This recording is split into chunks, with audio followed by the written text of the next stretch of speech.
देखिए, मैंने कुछ चेंजेस किए हैं, वो मैं आपको बता देता हूँ। जैसे आप पैकेज में गए, तो पैकेज में पहले टैक्स का कॉलम नहीं था, तो आप यहाँ पे टैक्स क्रिएट कर सकते हैं।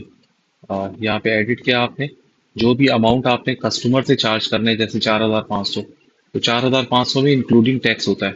आप यहाँ पे 17% डाल दें, और ये आपका जो है वो टैक्स उसने कैलकुलेट कर लिया।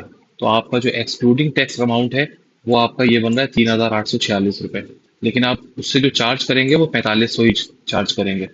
ठीक है, ये हो गया। उसके बाद फिर आप आईएसपी पे जाते हैं, और आईएसपी पे जब परचेजिंग करते हैं, तो आप यहाँ पे अपने टैक्स का अमाउंट डालते हैं 17%, या जो भी आपके पास। इनवाइस आपके पास आई है 25,000 रुपए की, उसमें टैक्स लगा और टोटल अमाउंट इनवाइस की हो गई 29,250 रुपये। तो ये आपका टैक्स का अमाउंट लग गया। ठीक है।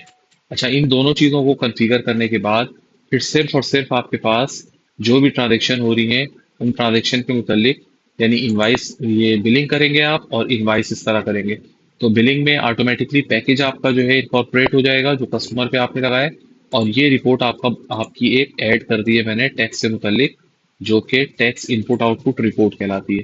तो ये 1/17 यानी मंथली देखते हैं, 1/17 से 19 तक आप क्लिक करेंगे। यहाँ पे आपके पास डिटेल क्या आ रही है कि आपके पास ये आईएसपी की परचेजिंग आउटपुट है, और आउटपुट जो है वो आपका 15,000, उस पर ये टैक्स लगा, ये टैक्स की अमाउंट कैलकुलेट हो गई। उसके बाद दूसरी परचेजिंग की थी मैंने, तो ये उस पर ये टैक्स लगा था। और फिर ये जो मैंने कस्टमर को सेल किया है, उसके ऊपर जो टैक्स लग रहा है वो इस कॉलम में आ रहा है। यानी ये आपका इनपुट है और ये आपका आउटपुट है। इन दोनों का माइनस प्लस करके ये आपकी फिगर आ रही है। ये चूंकि फेक मैंने ट्रांजेक्शन डाली है, इसलिए माइनस में गलत फिगर आ रही है।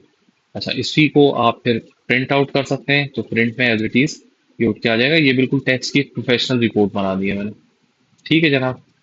सलाम वालेकुम।